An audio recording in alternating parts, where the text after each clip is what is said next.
Euh, moi, je suis Colette Pipounia et j'ai pour mission, en fait, de programmer voilà, un certain nombre de conférences à l'attention des étudiants, euh, normalement. Voilà. Pour aujourd'hui, en fait, c'est l'avant-dernière conférence de l'année, j'ai choisi d'inviter Gwenaëlle Montigné, qui à un moment a pris la décision en fait d'exercer le métier d'artiste plasticienne.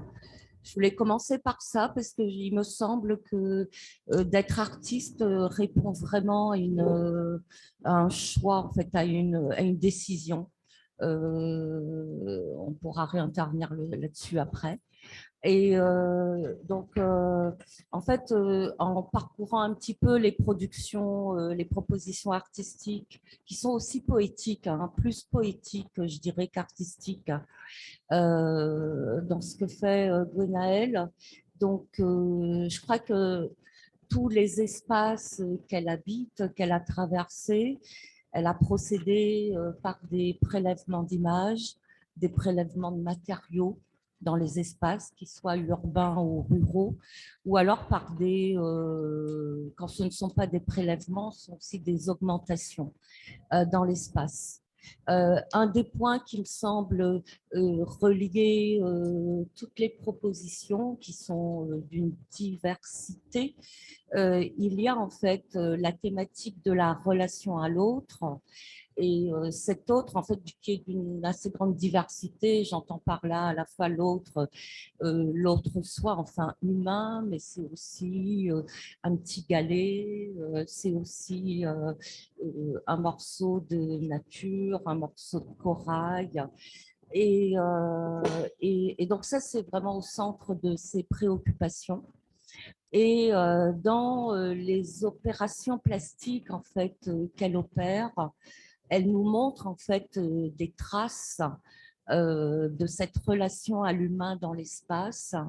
Et ces traces aussi en fait témoignent en fait d'un certain nomadisme, à la fois d'un point de vue, je dirais artistique, mais qui fait écho en fait au nomadisme de l'artiste elle-même, parce que j'ai cru comprendre qu'elle s'était beaucoup déplacée, géographiquement parlant, certainement dans la tête aussi, voilà.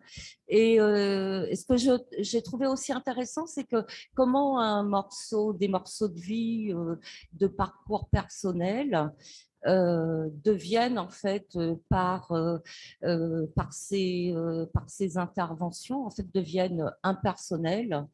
Du coup, je trouve que c'est quand ça devient impersonnel que ça nous intéresse.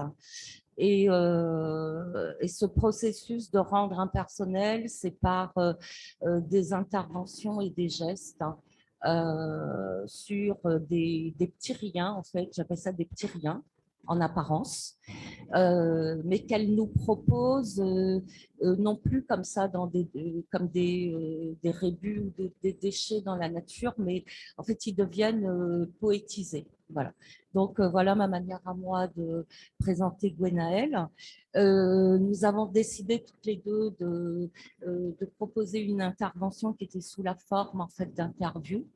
Donc, je suis assez contente. C'est la première fois que je me livre à cet exercice. Et du coup, ben, la première question que je vais te poser, Gwenaëlle, c'est, tu as intitulé ton intervention avec le mot studiolo. Donc, je suis désolée parce que je n'ai pas le titre complet. Euh, et, euh, et donc, ce terme de studiolo, ben, j'aimerais bien que tu nous dises en fait ce que c'est, parce que on le sait, petit 1, on ne le sait pas forcément. Et puis, j'ai cru comprendre que ce terme était relié en fait à une histoire personnelle, à un lieu intime, privé, voilà, qui a été le déclencheur en fait de tout ton travail. Merci Colette pour ta présentation. Bonsoir à toutes et tous. Bonsoir à ceux et celles qui sont en visio. Donc, pour répondre à la question de Colette, voilà, l'idée c'était de trouver un titre par rapport à cette conférence. Et voilà, j'ai choisi Studiolo après avoir échangé avec Colette sur différents titres. Et en fait, on s'est dit que c'était celui-ci le plus approprié par rapport à la petite histoire et lié en fait à cette première image. Il se trouve qu'enfant, j'avais la possibilité de me réfugier dans la campagne, jouer dans la campagne, mais aussi de me réfugier, de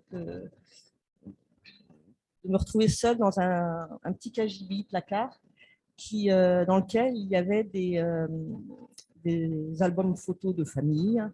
Il y avait une petite table de montage pour des films Super 8 de mon père, qui montait ces films de famille, ainsi que des livres de photographie. Et je dirais que c'est mes premières rencontres avec l'art, et principalement la photographie. Et j'ai choisi cette première image. Je ne vais pas donner de détails en fait sur l'ensemble des photos que j'ai rassemblées. Ce sont des souvenirs visuels liés à ces rencontres dans ce petit cagibi et dans ces livres de photos qui en fait certaines me parlaient, certaines m'interrogeaient, certaines m'ont amené en fait après à aller voir plus loin, jeune adulte. Et celle-ci, je me suis beaucoup identifiée parce que cette petite fille, je la trouve très rêveuse et à la fois très concentrée parce que la pose doit être très longue vu la date à laquelle a été faite cette photographie et elle a des ailes d'ange. Il se trouve que mon prénom, ça veut dire ange blanc. Donc, je m'identifiais d'autant plus. Et donc, pendant que on va continuer à faire la présentation, enfin, quand on va rentrer dans le sujet, les photos, elles vont défiler en fait. Ce sont donc ces images qui étaient dans ces albums. Donc, il y a des photographies du début de la photographie, des collages. Et donc, c'est essentiellement quand même des photographes, et notamment des femmes, qui, je trouve, elles ont porté un regard sur leur environnement proche. Notamment, Diane Arbus, par exemple, elle a photographié un peu les gens qui étaient un peu hors société. Donc, il y a cette photo très connue qui était, je crois, juste avant, de jumelles. Et aussi, voilà, c'est une des photos les plus connues, peut-être que vous la connaissez, d'elle. Et voilà, ce sont des femmes photographes qui ont été très, très investies dans leur travail et elles ont apporté un regard sur l'autre que je trouve très intéressant. Et donc, pour poursuivre cette petite aventure dans ce petit cagibi, eh bien, une fois jeune adulte, je me suis en fait procuré, mon père m'a donné son appareil photo. Et j'ai commencé donc à faire de la photographie en tant qu'autodidacte. Et ces premières photos, en fait, je les ai réalisées, j'en ai fait quelques-unes lors donc, excuse-moi, je peux t'arrêter. Donc là, en fait, les photos qu'on voit, ce sont celles que tu as découvertes dans ton studiolo personnel. Oui.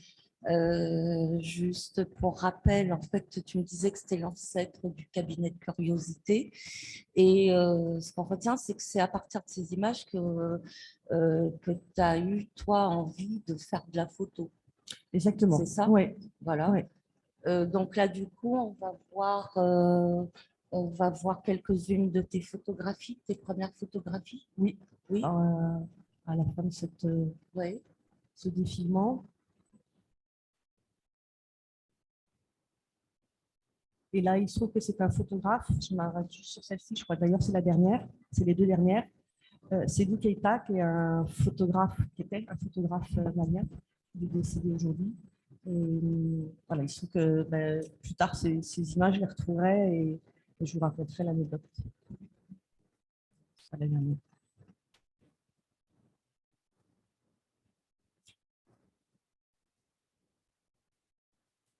Donc là, c'est pour faire une entrée dans ce que j'ai pu faire au tout début dans mon travail photographique. J'avais donc une approche qui était plutôt type reportage photographique, où j'allais en fait dans des lieux où je prenais contact, ça fonctionnait ou non, ou pas, et par la suite, oui, Frédéric, quoi non, c'est...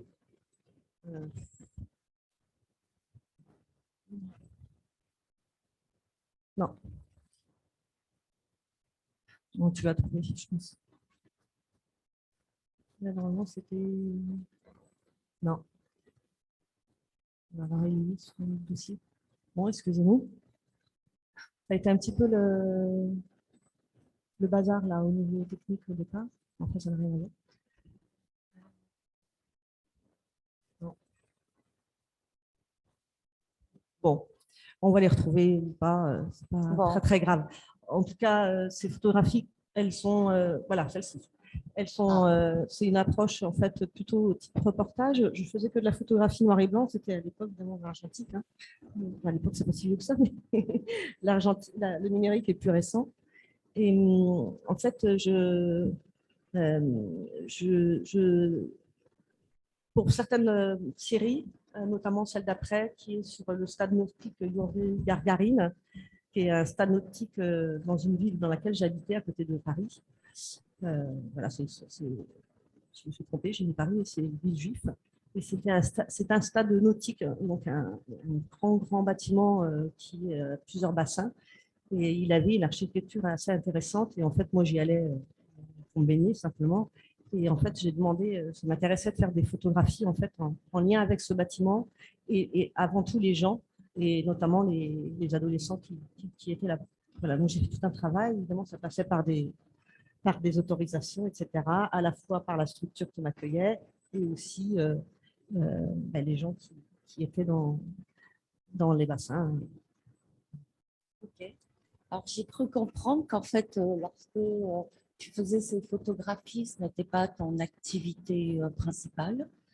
Euh, euh, enfin, une activité à laquelle tu t'as donné avec, je dirais, avec rigueur, mais c'était pas, justement, là, tu n'avais pas encore décidé de te consacrer uniquement à ta création d'images. Et tu me disais que tu étais partie sur le continent africain et que c'est en revenant en fait je ne sais pas duquel, mais du dernier pays d'Afrique dans lequel tu étais, où tu as pris la décision de faire de la photographie de manière professionnelle et artistique. Et du coup, la question que je vais te poser, c'est en fait comment tu es passé de ce médium privilégié de la photographie à l'entrelacer en fait avec d'autres médiums et d'autres gestes. Alors en effet, je suis partie travailler en Afrique. Hein. Donc j'étais jeune, hein, j'avais 20 ans, plus jeune qu'aujourd'hui. Et donc, je suis partie avec mon appareil photo, donc l'appareil photo qu'il m'avait donné. Voilà, j'ai fait des photographies que je n'ai pas scannées, voilà, je n'ai pas avec moi ici. Et en fait, voilà, ce voyage a été extrêmement important pour moi, à la fois à titre personnel, hein, parce que c'était quelque chose c'était un rêve d'enfant, en fait. Hein. Et en fait, ça a été aussi des temps forts pour moi, pour me recentrer aussi sur et savoir un peu plus vers quoi je voulais aller, parce que je n'étais pas totalement satisfaite de quoi j'étais. J'étais coiffeuse, voilà, je n'ai pas eu trop le choix. Voilà, j'ai travaillé assez jeune, j'ai fait un SAP, et après j'étais coiffeuse. Donc il fallait que je me débrouille avec la paire de ciseaux que j'avais dans la main. Donc je suis partie en Afrique avec ma paire de ciseaux, j'ai travaillé dans des salons et parallèlement je faisais des photos. Et ce n'est qu'au retour, en fait, où que j'ai en effet mis en place. J'ai géré mon emploi du temps en faisant des petits boulots, en faisant la coiffure le samedi, et puis la photographie le reste du temps, alors en passant par des stages, des rencontres avec des photographes et des formations, notamment comme je développais mes films toute seule, mes films noir et blanc, mes photographies que j'ai commencé dans ma petite salle de bain de mon petit studio parisien. Par la suite, j'ai fait un stage de perfectionnement avec Georges Lefebvre, qui était le tireur professionnel pour des grands photographes à Paris, chez Picto. Et en fait, qu'est-ce qui m'a amené en fait à arrêter finalement ce travail que j'ai mis en place, dans lequel j'ai mis pas mal d'énergie. D'abord, je me suis fait voler mon appareil photo en Espagne. C'est un appareil. Après, je me suis acheté un Leica d'occasion. Et en fait, la technique m'intéressait aussi. Donc, je m'étais débarrassée même dans cet appareil, il n'y avait pas de cellule. Donc, j'avais une cellule à main au départ. Et en fait, après, je me suis débarrassée de la cellule. Et ça a été très violent, en fait, de me faire voler cet appareil photo. Et il se trouve que je crois que c'est quasiment en même temps, ou juste après, j'ai eu l'opportunité de faire un montage sur le film d'un artiste, un sculpteur, qui avait fait une installation sur la plage de Penelope en Normandie. Et cette installation a duré pendant la période de l'équinoxe. Et en fait, c'était une installation à la fois sur le temps, sur une histoire de marée aussi, qui veut tomber, ces sculptures qui étaient redressées. Et voilà, le travail de cet artiste, en fait, m'a beaucoup intéressée. J'ai eu évidemment un contact un peu particulier parce que j'étais à faire le montage. On décortique les images, on fait un montage, donc on revoit ces images et on est plongé dans l'univers de l'artiste. Et il se trouve que voilà, ce travail-là m'a, par la suite, aura été, je pense, l'installation, on va la retrouver dans mon travail, etc. La notion de temps aussi. Et du coup, ce que tu es en train de dire, c'est le fait d'avoir eu à travailler, à prendre des images d'une œuvre qui était une installation d'un artiste qui a peut-être ouvert, en fait, qui t'a amené en fait à élargir en fait ton travail de l'image photographique sur ces autres pratiques. Oui, c'est ça? tout à fait, c'est ça. D'accord. C'est ça. En fait, j'ai eu Ok. envie de faire du coup des images en mouvement, et ce qui m'a amené après le montage de ce film qui s'appelle Vol de nuit, qui est un film qui a été sélectionné aux États généraux de l'USAS. Et là, j'ai par la suite co-réalisé des vidéos ou fait des monobandes en vidéo. Et pour le coup, là, du coup, elles étaient. Donc là, c'était plutôt un montage sur un film documentaire sur un artiste, sur le travail d'un artiste, donc il a été sélectionné à l'USAS. Ça, c'est un gros festival dans l'Hexagone qui existe depuis 30 ans, je crois. Il y a plusieurs sections. Il y a une section art. Et dans cette section-là, il y a un film sur des artistes.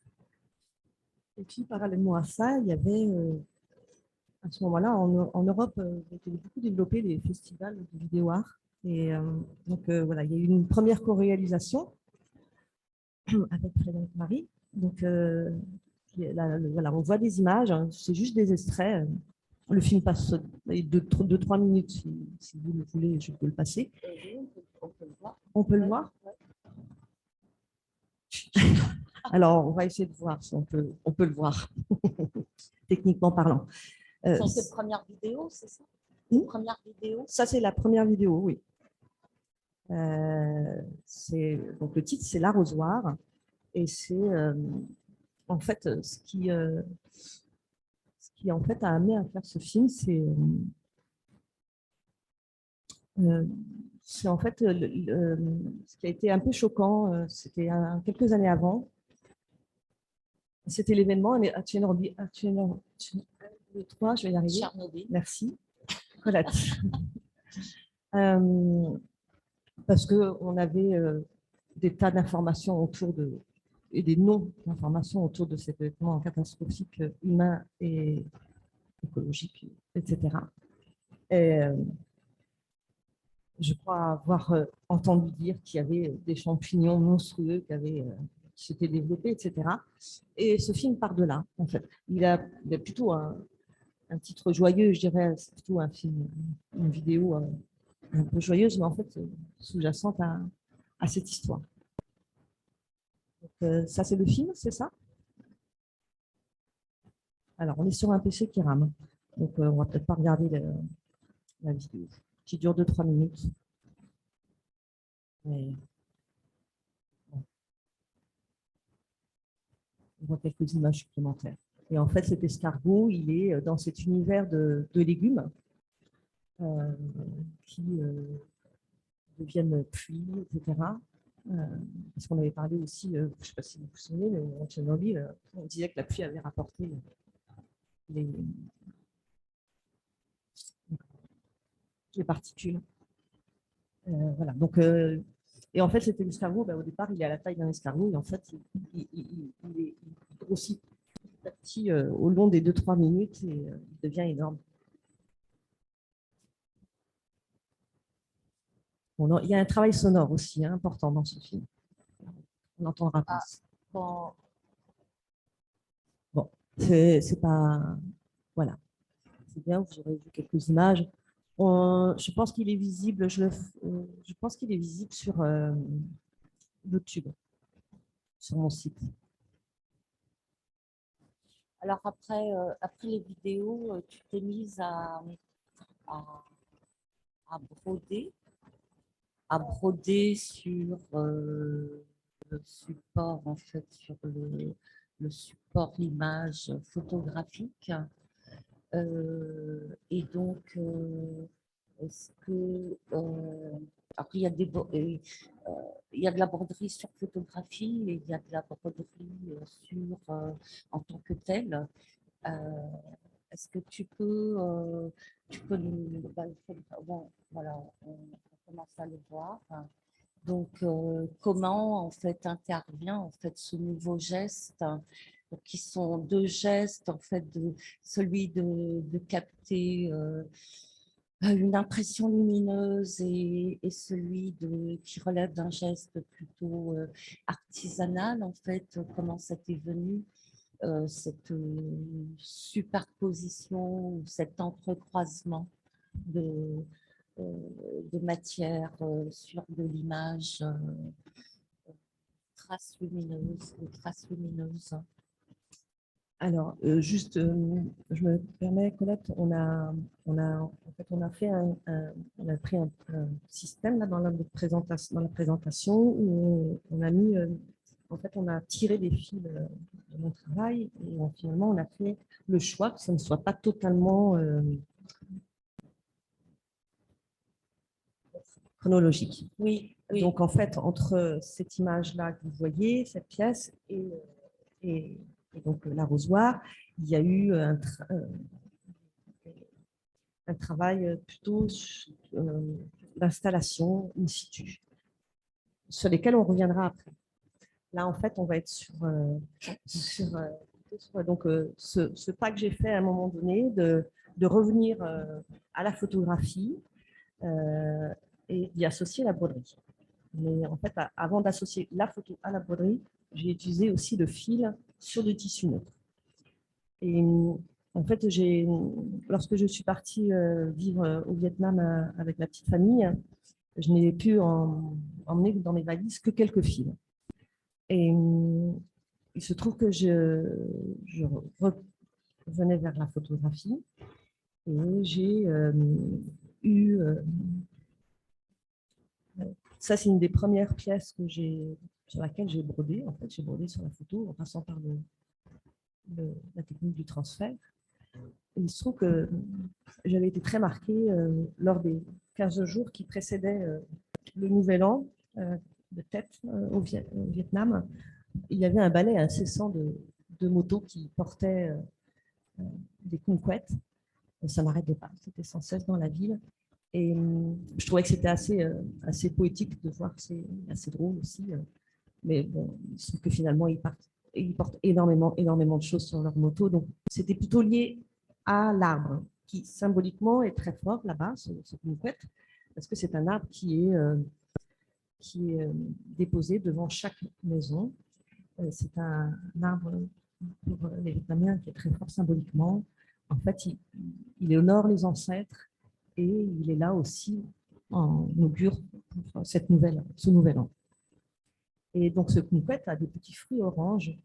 Et voilà, il est dans ce travail-là, j'ai juste finalement passé les fils au niveau des petits fruits sur la photographie et le reste des fils en fait est lâche. Et quand je présente cette pièce, en fait, il y a un petit ventilateur à côté qui donne le mouvement à ces fils. Et un jour, j'ai eu un enfant qui est venu dans mon expo où il y avait cette pièce-là. Et la remarque de cet enfant avait été assez juste, je trouve. Ça lui évoquait les petits traits que l'on fait, que les dessinateurs font dans les bandes dessinées pour créer le mouvement. Voilà.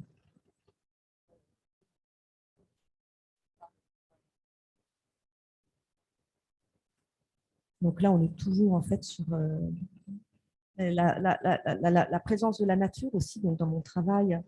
Et,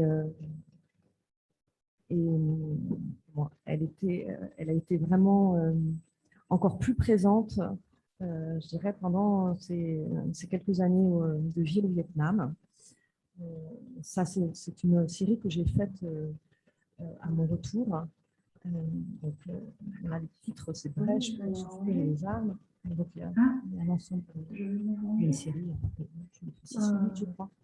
Et là, en fait, moi, la broderie, en fait, je l'ai associée à la photographie parce que pour moi, elle est que je l'ai d'abord utilisée sur tissu neutre, comme je vous l'ai dit.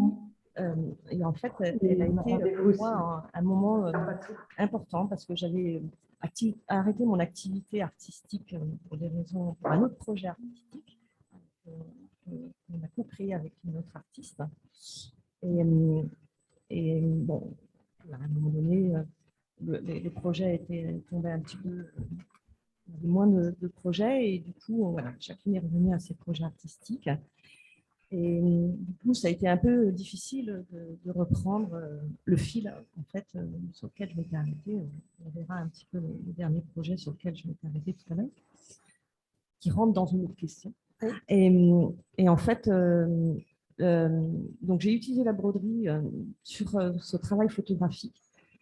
Enfin, d'abord sur ce fil, sur ce tissu neutre, excusez-moi, je vais essayer de ne pas trop m'étendre et en même temps d'être claire. Parce que voilà, en fait, ça m'a permis de reprendre contact avec une matière. Enfin, j'avais envie de prendre contact avec une matière. Et en fait, le tissu et le fil m'a tout à fait convenu à ce moment-là et finalement m'a amené à des temps des temps où j'ai pu vraiment comment me reconcentrer, reprendre en fait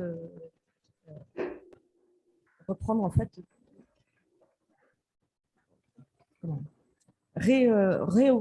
revoir, enfin anticiper, enfin pas anticiper, non, je cherche le mot. Tu, tu veux dire quoi en fait, sur ce besoin? Tu es en train de nous parler de ton besoin de matière. Ouais. Que je n'avais pas eu, enfin que je n'avais pas, avec lequel je n'avais pas été trop en contact entre la photo et le film, c'était pas et les installations. J'étais moins dans une matière en fait. Oui, qui est plus en trac de l'image. Voilà. Et finalement, ce fil que j'ai utilisé sur ces tissus neutres m'a permis de trouver un contact avec une matière qui m'a en fait convenu à ce moment-là, parce qu'en fait, c'est assez hypnotique en fait de broder. C'est aussi un temps très très hors temps en fait, parce que c'est très accaparant. Et je trouve que ces fils-là que j'ai utilisés sur ces photographies, pour moi, ça symbolise des éléments que j'ai pu, des choses que j'ai pu observer dans la nature. Ça, à la fois, ça dessine, ça souligne des, brèches, des cicatrices. Et par la broderie, pour moi, j'évoque cela et à la fois je symbolise, j'amplifie ces dessous. Donc, du coup, on pense en fait, sur la photographie avec les blessures rouges. Là, moi, quand je l'ai vu, ça m'a fait penser à certaines photographies des interventions de Pennon. notamment, en fait, j'ai en tête un tronc où il y a une main, mais il dit Oui. ici, il y a eu intervention de l'homme, en fait, je ne sais plus quel le titre, donc il y a quand même une préoccupation écologique là aussi dans ce travail en fait, de relation de l'humain à la nature dans la première, enfin, dans celle-là. Ouais. Voilà. Oui, alors il se trouve que c'est vrai que mon passage, donc, comme je précisais, cette série, je l'ai fait au retour du Vietnam. Ouais. Et c'est vrai que euh, cette, euh, cette sensibilité que j'ai au vivant, elle est pas nouvelle et elle était avant, je pense que j'entame cette série. Il se trouve que je pense que c'est du fait que j'ai été aussi amenée à vivre dans la nature à un moment donné, proche de la nature enfant, à construire des cabanes, à pouvoir me baigner facilement auprès d'un lac. Et aussi, j'ai eu un oncle qui a été très, très important que j'ai été voir très rapidement, jeune adulte, qui en fait était maraîcher, maraîcher dans l'agriculture biologique et qui a été un peu un précurseur dans l'agriculture biologique. Et j'ai passé beaucoup de temps à discuter avec lui et c'est vrai que c'est quelqu'un qui a eu beaucoup d'impact sur, sur la fois sur mon développement de jeune adulte et aussi dans mon travail. Je pense que ça a aussi été très, très, très influencé. Alors, en fait, c'est donc la photographie sur transfert. Le transfert est sur tissu. Et je viens en fait broder sur le transfert. Alors, le format n'est pas très grand. Ah, mais il n'est pas là-dedans. C'est pas très grand. C'est des petits formats. C'est pas plus grand que du A3. 21-29-7. En fait, il se trouve qu'à ce moment-là, quand j'étais dans cette série-là, j'ai essayé de trouver de l'argent de l'État, etc. J'aurais aimé en fait faire une série plus grande. Et voilà. Après, c'est une histoire ça apparaîtra sur un autre travail. Oui. Et du coup, on a les broderies. Tu parlais des broderies en fait que tu avais faites sur tissu, donc sans image. Oui. Alors, elles vont apparaître plus sur la carte. Tu sais, ah oui, oui, oui, voilà. Parce que donc il y a en fait différentes pistes dans ce travail de broderie, puisque euh, tu as brodé des parcours. Oui, alors quand tu étais en Vietnam. On peut peut-être y aller. Voilà. Donc ça, c'est une série qui a démarré en 2010, donc avant la série de Broderie Rouge. C'est une série de 2010 à 2016, donc, qui s'appelle Mouchoir de poche. Que j'ai en fait, comme je vous l'ai dit, j'avais quelques fils et quelques mouchoirs dans mes valises lors de notre départ au Vietnam. Et donc, j'étais évidemment amenée à découvrir des lieux, des espaces. Alors, la ville comme Hanoï, elle est très dure à parcourir à pied parce qu'il n'y a quasiment pas de trottoir, donc on se déplace à vélo ou à moto. Mais les autres villes du Vietnam, comme par exemple Hue et Baca sur la gauche, étaient des villes qui étaient beaucoup plus accessibles à pied et à vélo. Et en fait, là, sur ces mouchoirs blancs, je brode en fait un parcours que j'ai fait dans la ville, à pied ou à vélo. Voilà. Et en fait, j'ai appelé cette série, c'est Mouchoir de poche, et bien parce que en fait, c'est à la fois à l'échelle d'un mouchoir de poche, et ça rappelle aussi les plans de poche qu'on glisse dans nos vestes lorsqu'on se déplace dans des villes qu'on ne connaît pas et qu'on va chercher à l'office du tourisme, par exemple. Mais ce mouchoir de poche donc, fait écho à ces cartes.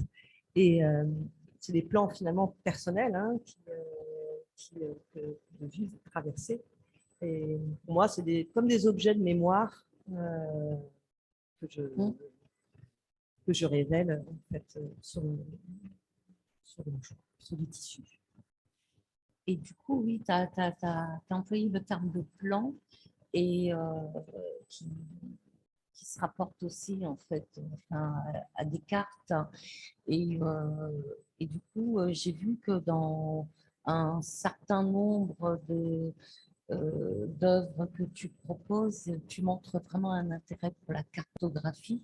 Donc évidemment, bon, avec tes mouchoirs de poche, mais en fait, on le retrouve de différentes manières, en fait, représenté de différentes manières ton intérêt pour la cartographie. Donc, alors, on a vu les îlots, les cartographies imaginaires, on va peut-être essayer de voir ça. Et puis de nous parler déjà de cet intérêt particulier que tu as pour ça. Moi, je me suis dit que la cartographie, ça trouvait ses origines à la fois dans le politique hein, et puis dans la science. Mais les premières cartes ont été faites, commandées par des rois. Et puis, il y avait des savants comme ça qui y étaient associés. Et donc, en fait, la cartographie qui est liée au pouvoir et au savoir. Et toi, du coup, bah, dans quel champ tu situes tes cartes? Voilà. Parce que je crois que justement, il y en a qui restent très poétiques, et puis il y en a d'autres quand même où on sent un peu plus d'engagement politique qui montre. Voilà. Je pense qu'elles sont, comme tu dis, je dirais, la façon dont je représente ces cartes, elles sont présentes finalement dans ces trois, je sais plus, ces quatre choses que tu as soulignées. Pouvoir, savoir et poésie. Voilà, pour moi, c'est selon, en fait, je dirais, chaque série ou chaque pièce, en fait. Hein. Celle-ci, en fait, je l'ai réalisée au Vietnam. Donc, c'est un drap d'enfant. C'est à l'échelle d'un drap d'enfant. Et c'est, en fait, une chose que j'ai oublié de dire par rapport à la broderie, donc je le dis, qui est importante. En fait, je me sers du fil comme je me servirais d'un crayon, en fait, comme d'autres se servent d'un crayon. Pour moi, c'est la même chose, une manière de dessiner. Euh, ce, ce drap-là, c'est en fait, il se trouve que je m'inspire aussi beaucoup de ce que j'entends à la radio, de mes lectures. Et il y a un auteur qui s'appelle Jim Harrison, un auteur américain qui a écrit des romans, qui est décédé il n'y a pas très longtemps, il y a 2-3 ans. Il y a un film, je le dis entre parenthèses, qui sort sur son travail, enfin, un portrait de lui qui a été fait là récemment. Il est peut-être arrivé à La Réunion. Bref. Et lui, il explique par exemple, parce qu'en fait, il a une attache pour les grands espaces américains, notamment au nord des États-Unis, et les espaces américains qui ont été qui ont fait des massacres, sur les Indiens, enfin, tous les États-Unis, mais là principalement. Et en fait, dans ces livres, il parle beaucoup de. Il y a toujours des descendants d'Indiens. Et il explique que si on mettait un drap blanc sur une carte qui représente les États-Unis, eh bien, il serait taché de sang. Eh bien là, moi, j'ai brodé en fait au fil rouge B-52 qui en fait évoque qui parle un des avions militaires qui a bombardé le Vietnam d'agents orange. Bon, voilà, on connaît tous cette histoire. Moi, je sais que quand j'ai vécu au Vietnam et que j'ai su qu'il y avait, je crois, il y a 6-7 centres, plus de centres qui accueillent des générations d'aujourd'hui et des enfants notamment atteints de malformations dues à cet agent orange. Voilà, et en fait, quand j'ai appris ça, je le savais, hein, je savais qu'il y avait encore que c'était à la fois présent dans la nature, hein, parce que, au niveau écologique, ça fait aussi une catastrophe. En fait, ce qui a sauvé le Vietnam, c'est les bambous, parce que ça a poussé très vite. Ça a résisté un peu à ces produits exécrables. Et donc, mais je ne savais pas qu'il y avait autant d'enfants encore aujourd'hui qui étaient touchés, donc les descendants d'aujourd'hui. Et j'avais lu le livre donc, de Jim Harrison. J'ai lu cette citation, je ne sais plus. Voilà, avant. Et ce qui m'a amené à produire cette pièce sur ce drap blanc d'enfant. Et je crois que la pièce d'avant, c'est juste. Oui, alors là, il se trouve que est encore présent au Vietnam les médecines traditionnelles et dont les médecines, enfin, l'acupuncture. Il y a encore même 2 hôpitaux à Hanoï d'acupuncture. Et donc moi, il se trouve que j'allais déjà chez les acupuncteurs et donc j'y suis allée plus d'une fois aussi au Vietnam. Et il y avait des cartes chez les personnes chez qui j'allais, chez l'acupunctrice chez qui j'allais. C'est très beau ces cartes. Tu parles de cartes Du corps avec les points qui correspondent aux points d'acupuncture. Et je les trouve vraiment très belles ces cartes. En fait, j'ai eu envie d'associer ces cartes, ces points d'acupuncture à cette présentation.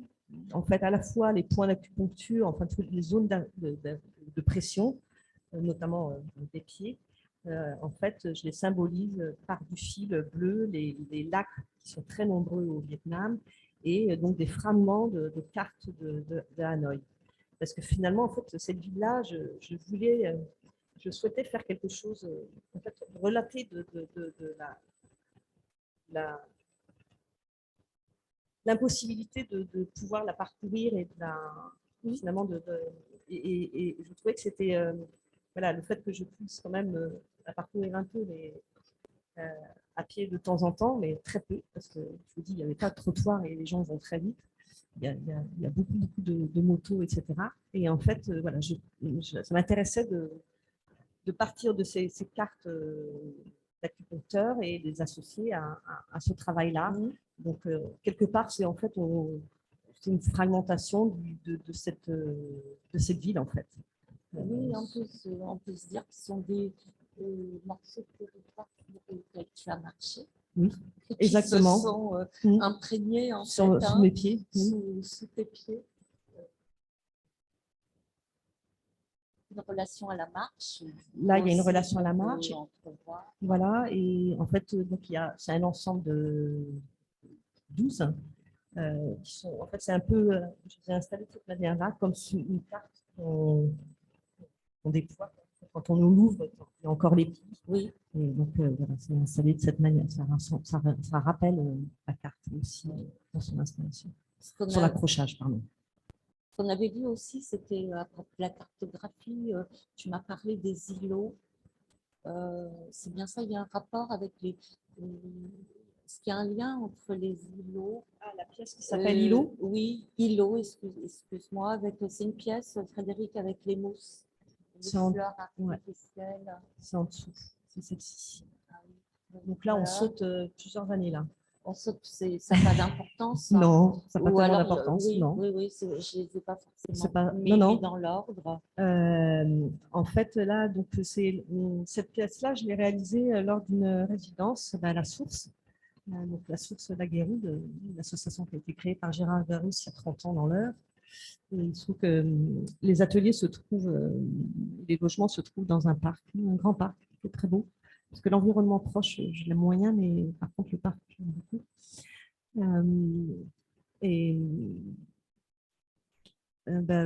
En fait, il y a une ancienne forge. En fait, les ateliers sont dans une ancienne forge.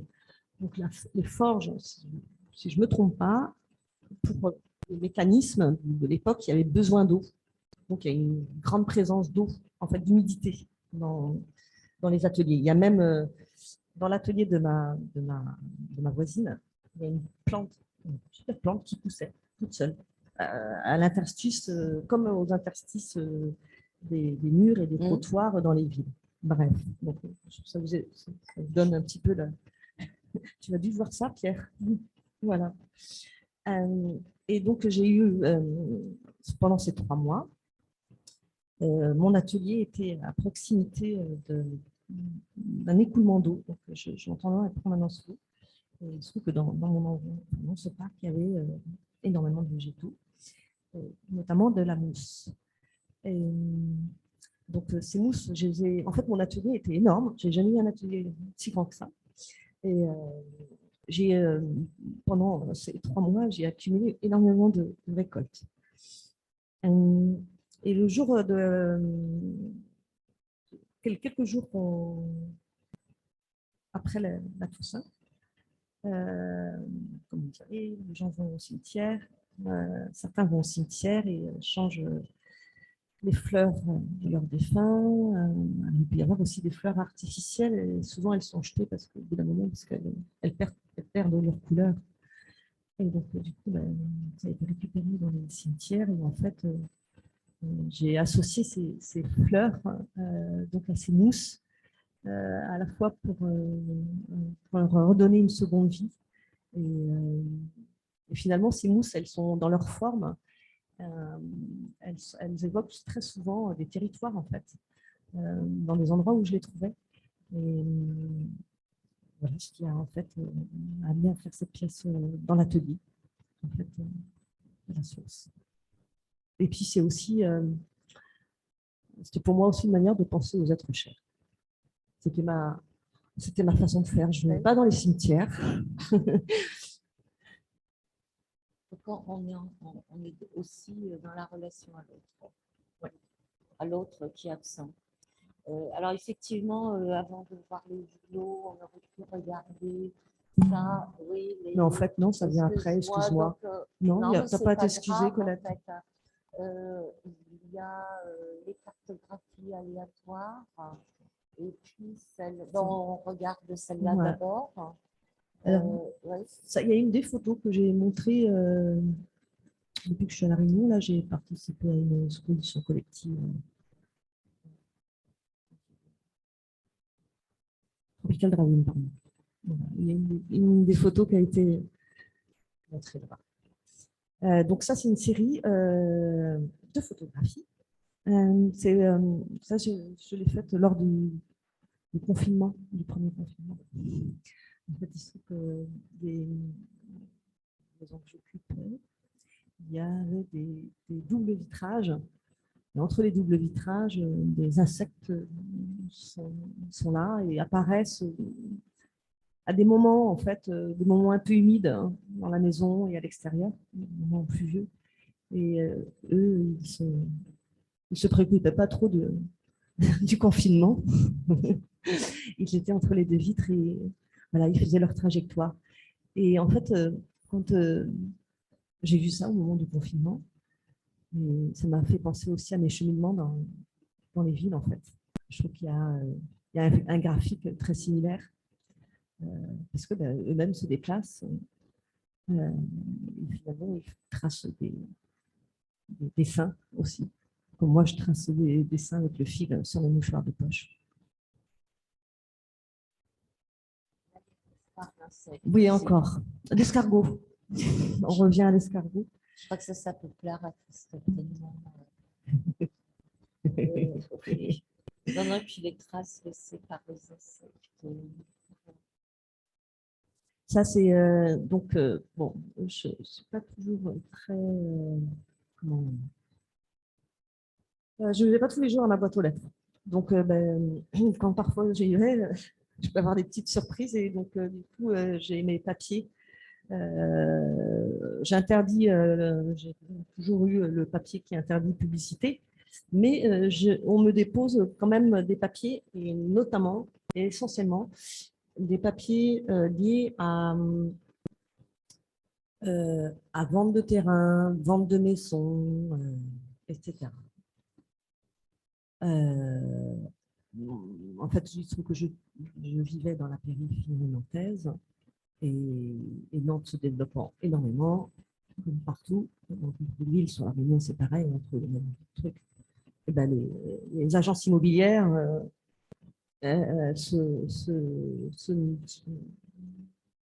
s'empêche pas de déposer des papiers dans les boîtes aux lettres pour pouvoir même acheter là où vous habitez si éventuellement vous êtes propriétaire.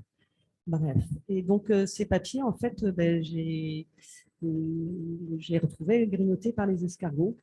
Et finalement, j'ai même après rajouté d'autres papiers de couleur.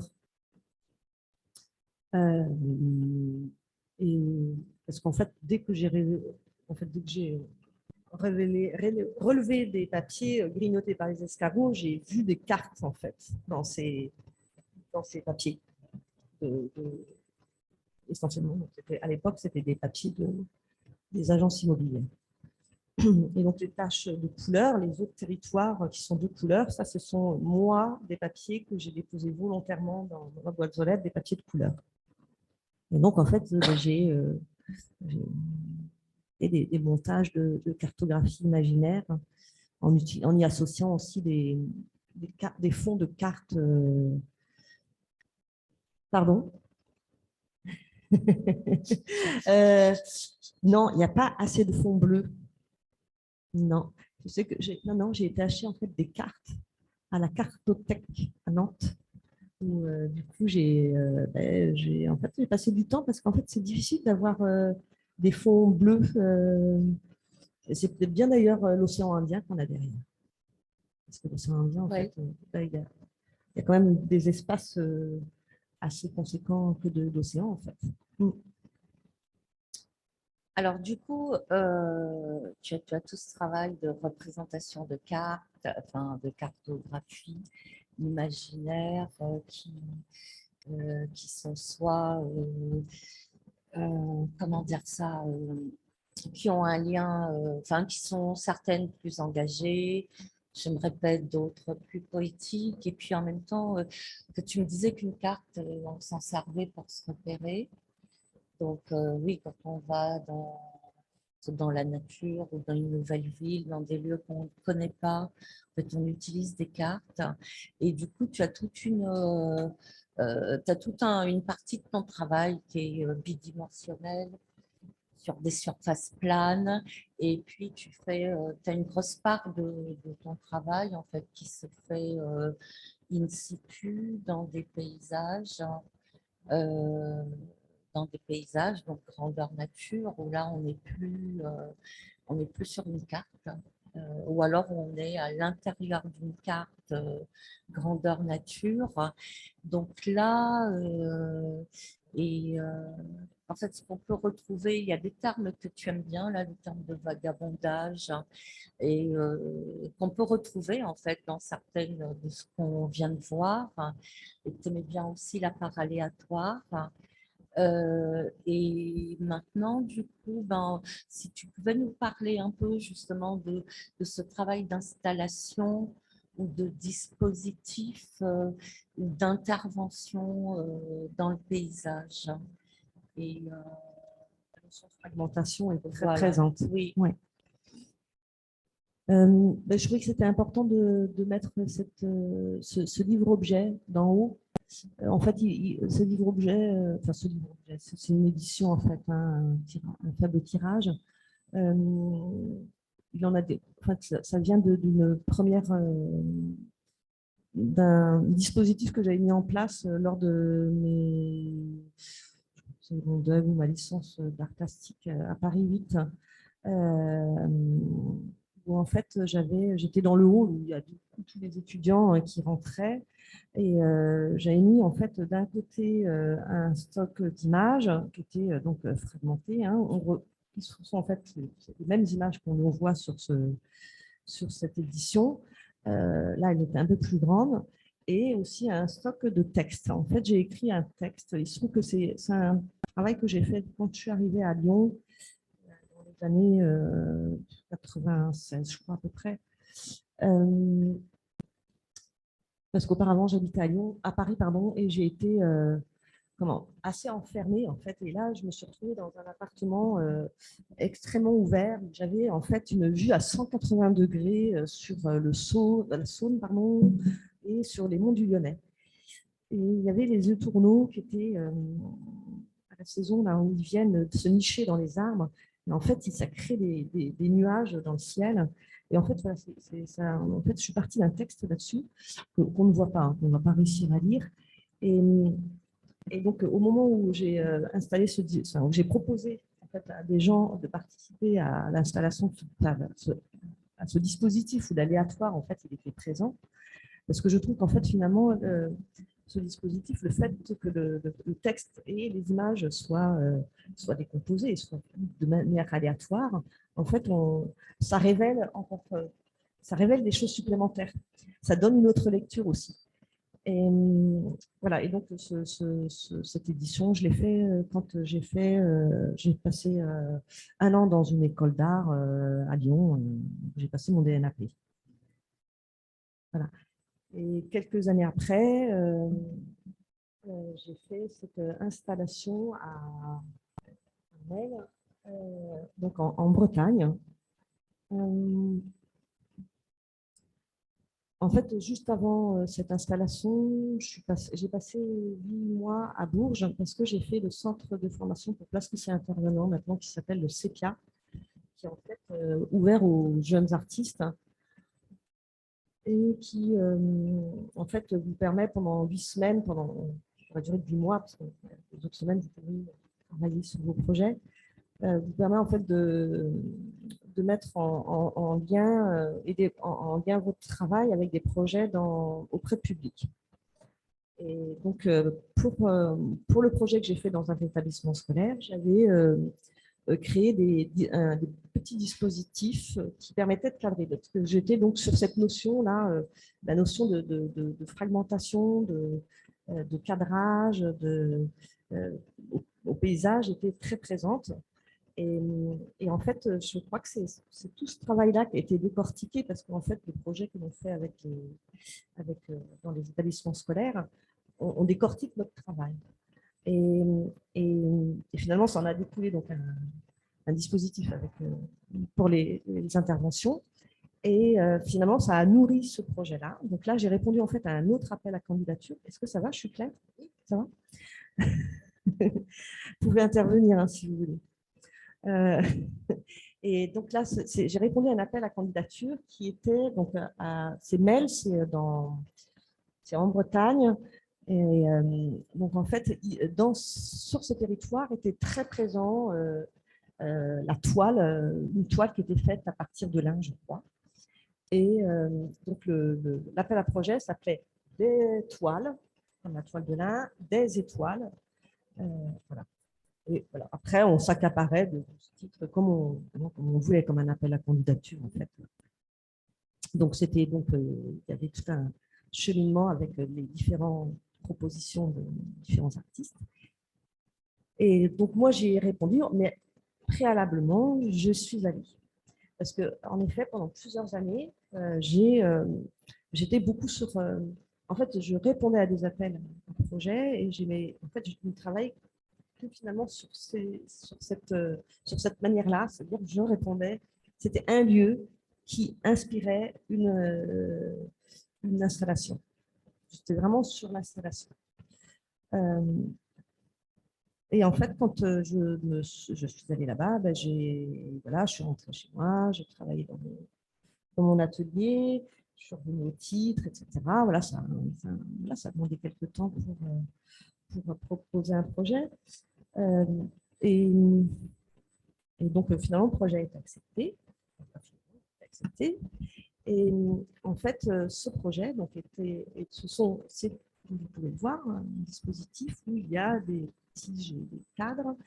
Dans ces cadres, en fait, il y a des miroirs recto-verso qui sont sur un axe, donc ils peuvent légèrement bouger quand il y a du vent. Hein. Ce n'est pas non plus le truc à girouette, là, le miroir aux alouettes.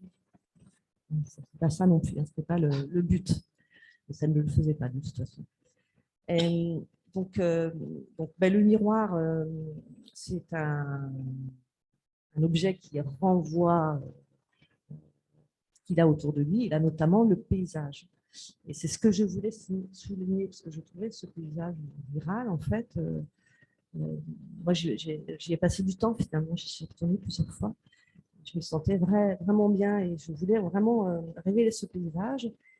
Et comme j'étais sur ce notion de fragmentation, voilà, je me suis dit que c'était intéressant de fragmenter par le biais du miroir et que chacun puisse faire sa propre expérience en circulant dans ce dispositif.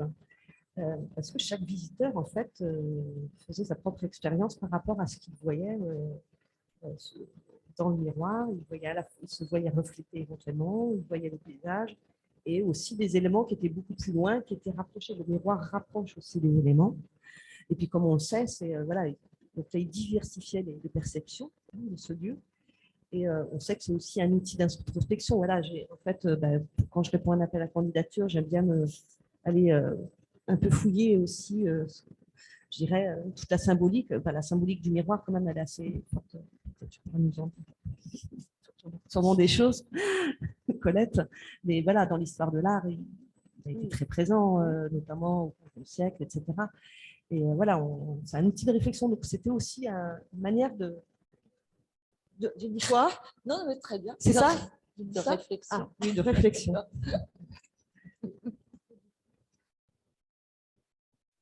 Oui, oui. Non, il n'y a pas de souci, Christophe. Oui, mais je veux bien que tu interviennes plus souvent, même les autres. Alors, parce qu'en fait, au bout d'un moment. Alors, peut-être peut-être qu'on peut regarder l'heure aussi pour que je sache. Oui.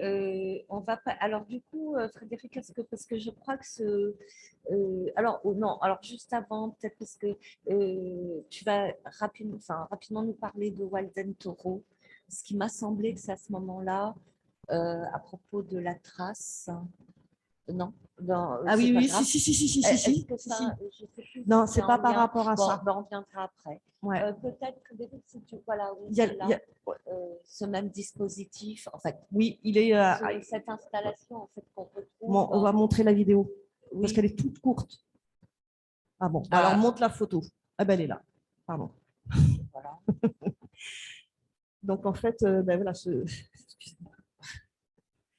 en fait, ça a été un peu chaud au départ parce qu'on a eu des problèmes techniques et c'est vrai que ça a mis un peu de tension. Oui, c'est pas grave. J'avais oublié. Ouais, de toute façon. Voilà, le dispositif, il a été. En fait, là, on m'a proposé. En fait, quelqu'un, voilà, j'avais diffusé ce travail parce qu'il y avait des gens. J'essaie des fois de communiquer ce que je fais à des gens avec qui je suis en contact professionnellement. Et voilà, quelqu'un avait été intéressé par l'installation que j'avais fait à Nel, en Bretagne, donc. Et je trouve que cette personne m'a proposé de mettre cette installation sur l'île de Nantes dans le cadre d'une manifestation artistique qui s'est appelée, je crois, Il était une fois, en 2005. Alors, quand elle m'a proposé, c'est vrai que moi, je venais de finir ce projet à Nel et moi, je l'avais pensé pour ce lieu, en fait. C'est le lieu qui a vraiment propulsé ce travail. Donc, je lui ai dit, écoute, je réfléchis. Et voilà, elle m'a dit, voilà, ça pourrait être possible là. Enfin, va voir un peu. Je connaissais un peu ces espaces à Nantes. Hein, c'est l'île de Nantes, un des bouts de l'île de Nantes. Mais voilà, j'y suis allée, et, voilà, j'ai réfléchi. Et puis, je me suis dit que ça pouvait être en fait, très intéressant de le mettre pour différentes raisons. À la fois parce que c'est ce bout de l'île de Nantes qui a extrêmement changé depuis, excepté la grue jaune, qui est en fait patrimoine de la ville, parce que c'était en fait ici sur l'île de Nantes, c'était les anciens 1, 2, 3, les anciens chantiers du Bijon, là où on fabriquait les gros bateaux qui sont maintenant fabriqués à Saint-Nazaire. Donc c'est un site historiquement qui est très fort par rapport à la ville et ses habitants, évidemment. Et donc, la ville de Nantes a énormément changé depuis 2005, et notamment cet endroit-là où il n'y a plus ces bateaux. En fait, au pied de la grue jaune, vous voyez ce bateau qui est dans une cale. On voit qu'il y a une cale. En fait, c'était des endroits où les bateaux étaient lancés, des rampes de lancement. Et donc, moi, j'ai volontairement choisi cet espace-là parce qu'en fait, bon, là, on ne le voit pas très bien sur la photo, mais dans la vidéo, on le voit. Parce qu'en fait, voilà, quand on fait des installations, c'est toujours difficile de rendre compte de l'installation, quand elle est surtout in situ, à part une photographie et un film. Mais il se trouve que donc, Vous imaginez bien que c'est tout près de la Loire, parce qu'il y a des rampes de lancement. Donc derrière, en fait, hein, derrière nous, il y a la Loire. Donc ces miroirs reflétaient à la fois cette grue jaune qui est emblématique de ce site et la Loire qui est aussi qui est un fleuve très important qui court une grande partie de la France, qui va se jeter à Saint-Nazaire. Et voilà, je trouvais donc c'était intéressant que d'autres spectateurs puissent faire l'expérience de ce lieu avant qu'il ne change, parce qu'en fait, il a changé peu de temps après. D'accord. Alors, Donc, on pouvait l'observer de nuit aussi. oui. Alors, du coup, en fait, je vais un peu accélérer. Oui, parce que je vais un peu accélérer. Et, euh, donc, je vais passer à la dernière question faut que je zappe sur certaines. Il en restait pas beaucoup, mais à la fois, enfin, sur la question du, j'ai eu le sentiment en fait, en parcourant l'ensemble de ce que tu fais, que c'était une manière pour toi en fait de répondre à la question, en fait, de proposer des œuvres qui ont un lien avec l'espace où tu habites et que c'est ta manière à toi en fait, par tes propositions en fait d'habiter un lieu. C'est au cœur de ta recherche et que la résidence, ça a une importance, je pense. Je crois que tu as fait beaucoup de résidences et que la question de la résidence, c'est aussi comment habiter un lieu. Et du coup, peut-être répondre à cette question à travers, en fait, les quelques œuvres, quelques pièces que tu as commencé à faire ici, oui. dans le dernier territoire dans lequel tu es à l'heure actuelle, à La Réunion, donc. Alors, du coup, il faut qu'on passe. Non, je voudrais en fait savoir juste l'heure. Tu veux savoir l'heure? Bah ouais, Il parce est qu'en fait, presque. Il est 54. c'est dur en fait de gérer J'ai le pas temps. veillé le. Euh, alors, bon, donc ça, c'est une pièce. Ben, je vais en choisir. Je vais en choisir pas deux là. Non, mais t'en montres pas. Oui, celle qui.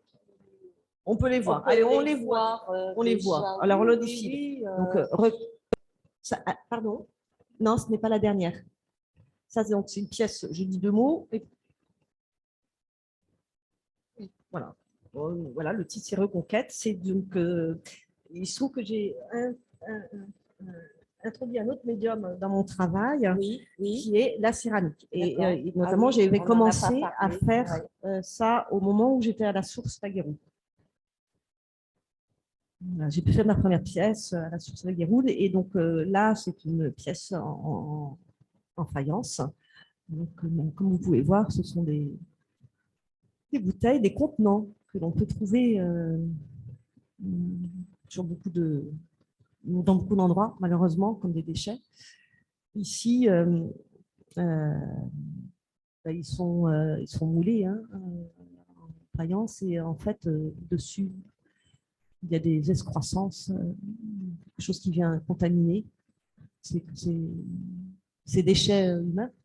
En fait, c'est de la récupération. Alors, ce sont des déchets. Certains déchets ont été récupérés, récupères. d'autres que j'ai en fait. Alors, certains déchets ont été récupérés sur les côtes, sur la côte, et d'autres ont été en fait récupérés avant d'être jetés au tri. Parce que quand ils passent dans l'océan, des fois, ils sont beaucoup déchirés et difficile de travailler dessus. Voilà. Donc, ce sont des déchets que j'ai moulés. Et ensuite, en fait, je viens intervenir dessus. Et ce quoi il y a dessus, c'est voilà, c'est le vivant qui reprend le dessus, en fait, hein, la reconquête du vivant. En fait, tu ressimules ce qui peut se produire de manière naturelle, ce qu'on voit dans le bord des plages, avec des rencontres de pièces, en fait, de pierres, de galets, de couronnes. Exactement, et fait, aussi sur des objets humains. Et donc, c'est une série où il y a... En fait, là, j'en parle très vite, mais en fait, c'est une série 2020-2022. Bon, je n'ai pas fait que ça, mais en fait, ça a demandé... voilà, vous imaginez que je n'avais jamais fait de céramique. Donc, il y a plein d'étapes. Hein. Il y a d'abord le moule à fabriquer, etc., et jusqu'à la cuisson Et ensuite, après le moulage, entre la cuisson et le moulage, le travail de ces excroissances qui viennent se mettre dessus. Et voilà, il y a une vingtaine de pièces. Ouais, alors voilà, on va les regarder, puis on va s'arrêter sur une autre, peut-être pas celle-ci, Frédéric, un peu plus bas, vu qu'il ne nous reste plus beaucoup de temps. C'est pas grave, ça sera montré un jour dans une expo, j'espère.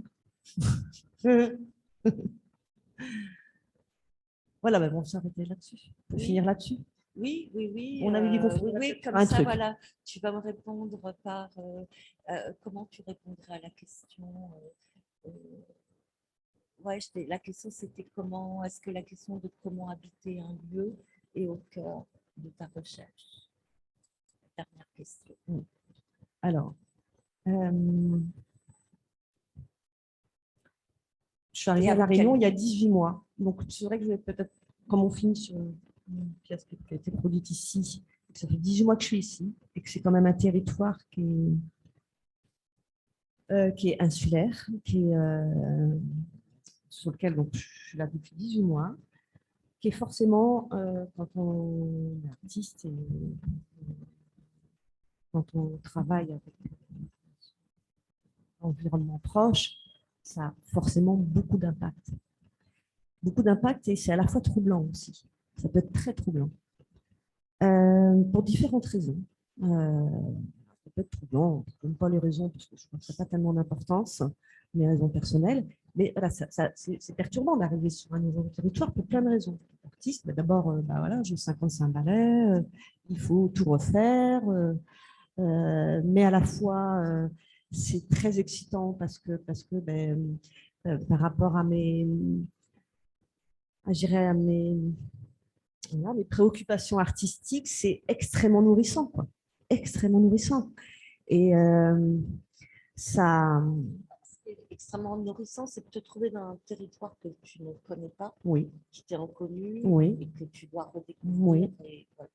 Mais en fait, comme des fois, je peux m'emporter sur des choses que j'aurais vues depuis plusieurs années, notamment mes panneaux d'affichage libre sur lesquels on n'a pas pu s'arrêter.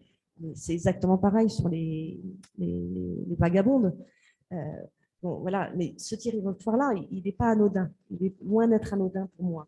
Bon, pour des tas de raisons, à la fois historiques, culturelles, personnelles, parce que voilà, c'est difficile de tout développer là en 2 minutes. Je vais dire n'importe quoi et je vais pas avoir le temps, donc c'est pas très intéressant, ça va s'en mêler.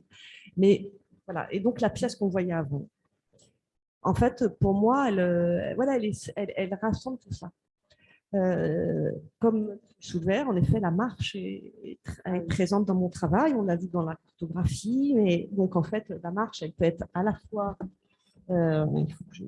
à la fois un moteur, je dirais, c'est aussi par la marche que je vais, qui va me donner de l'inspiration parce que je marche beaucoup. Ça peut aller de la petite promenade de 5 minutes jusqu'à des marches beaucoup plus longues. Qui du coup là nous amène aussi dans un peu comme la broderie en fait, hein, un peu quelque chose d'introspectif.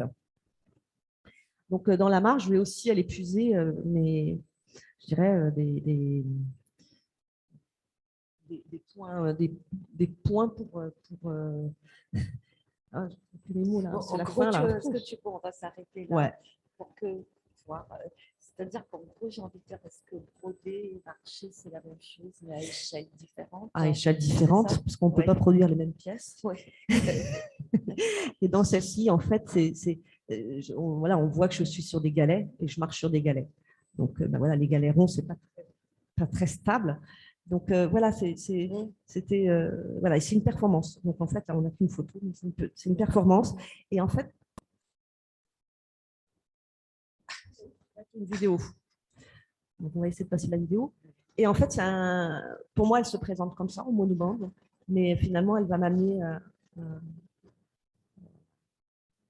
sur d'autres projets en lien avec la marche dans des performances. Ah ben tiens, on va regarder la vidéo. Alors, normalement, il y a du son, mais on ne va pas l'entendre. Mais bon. très japonais. Ça. Ah ben, c'est vrai que c'est très minimaliste. Hein. Non, mais les Japonais ont... ça me fait penser à ces espèces de chaussures, oui, de galoches, de sabots. Avec en bois. Oui, je vois très bien. Voilà, je sais pas, c'est très japonais. Il y a quelqu'un qui... C'est très japonais. J'ai cru entendre quelqu'un qui voulait dire quelque chose, non? Comment s'appelle-t-elle? Shopee. D'accord. Oui, ben, en fait, on avait d'autres images. Oui, mais c'est pas grave. En okay. fait, j'ai peut-être été trop longue sur certaines choses. C'est ça qui est difficile. Peut-être, je ne sais pas. Oui, si vous avez des questions.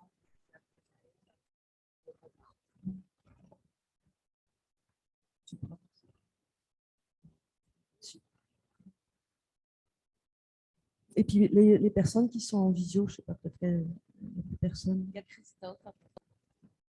Christophe, Alix? Ouais, non, tu n'es pas en visio, tu es là. Ah, tu as une question.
Donc, Côte d'Ivoire, Mali et Tunisie.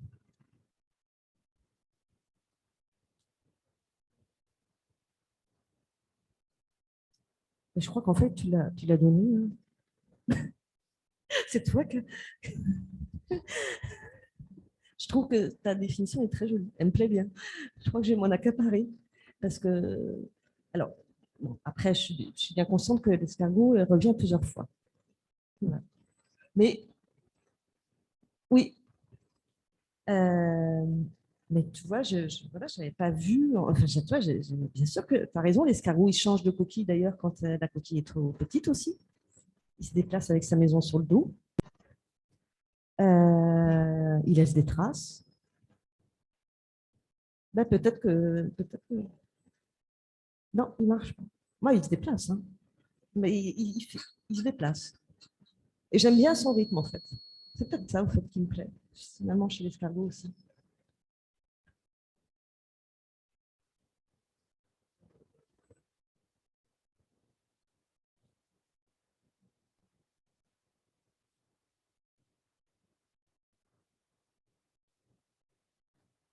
Pas le lien que tu fais, excuse-moi, entre l'escargot qui est oui, de la famille des...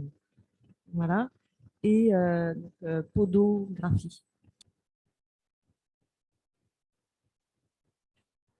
Oui, bien sûr.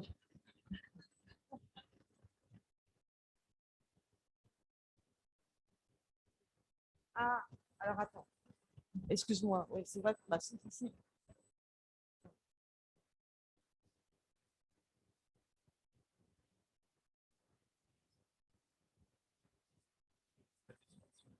Ah, mais...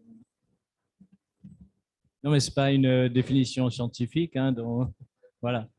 Non, alors, je disais sans micro, de façon un peu confidentielle peut-être, que je demandais à Gwenaëlle d'où venait cette idée d'escargot, et j'avais une petite interprétation, que ça me faisait penser à un animal, un peu un animal totem, avec cette idée qui, bah déjà, Ça répondait un peu, une seule image répondait à la question de Colette sur habiter le lieu, parce que l'escargot habite un lieu et se déplace avec son lieu. Donc je pensais à ça, et je pensais aussi à la relation que tu avais entre le dessin et le lieu, le déplacement, puisque l'escargot a cette particularité de laisser une trace lorsqu'il se déplace. Voilà, je crois qu'on parlait de ça en fait. C'est juste pour le répéter pour ceux qui n'ont pas entendu.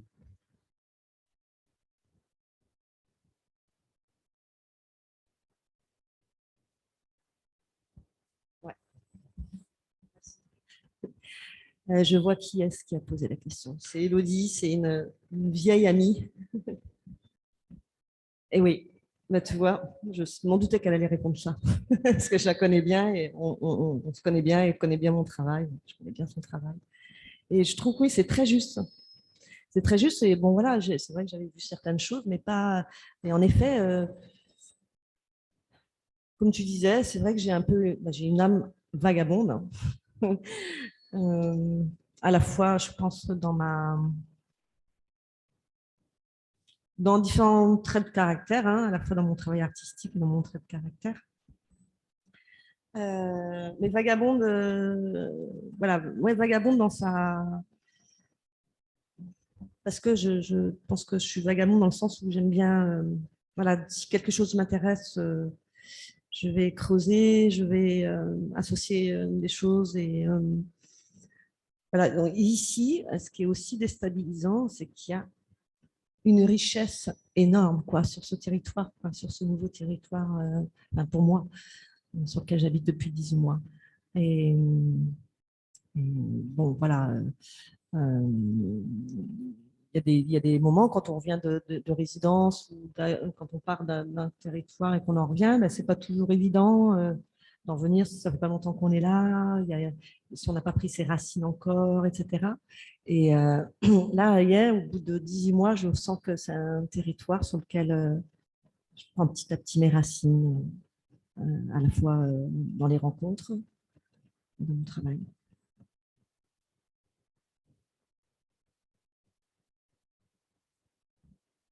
Merci beaucoup, Gwenaëlle. J'espère que ouais, on a vu quand même pas mal de choses. C'était clair. Après, on n'a pas tout vu, donc j'espère que tu ne vas pas être trop frustré. Voilà. Merci beaucoup.